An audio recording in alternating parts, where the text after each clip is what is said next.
আমার ছেলে তো পান সিগারেট খায় না, তাইলে বাবা খায়। হ্যাঁ পোলা খায় না তো, পোলার বাপে খায়, তার মানে আমি।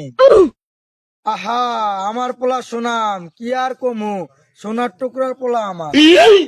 মনে করেন আমার পোলা ইউটিউব চালায়, টিকটক চালায়, ফেসবুকের রাজা, ট্রেন্ডিং আছে আমার পোলা। अच्छा ठीक है। দেনা পেনা এটা একটু ই করে লাই, দেনা পেনা ছাড়া তো বিয়ে সাথে হয় না এখন। আমার পোলার মনে করেন একটা 1 মিলিয়ন একটা ইউটিউব চ্যানেল দিতে হইব, 2 মিলিয়ন একটা ফেসবুক দিতে হইব, আর একটা ইনস্টাগ্রাম দিতে হইব 3 মিলিয়নের। আমার পোলা জানি ব্যবসা বাণিজ্য করে খাইতে পারে এয়া দিয়ে। এবার আমারও কিছু চাওয়া পাওয়া আছে। আপনার ছেলে আমার মেয়ে যখন বিয়ে করবে, তারা যখন ফেসবুক এবং ইনস্টাগ্রামে রিলস বানাবে, তখন $50 আমার অ্যাকাউন্টে যাবে, $50 আমার মেয়ের অ্যাকাউন্টে যাবে। আপনি কি রাজি? ধরো চাকরির বল পোলা ওঠ, হ্যাঁ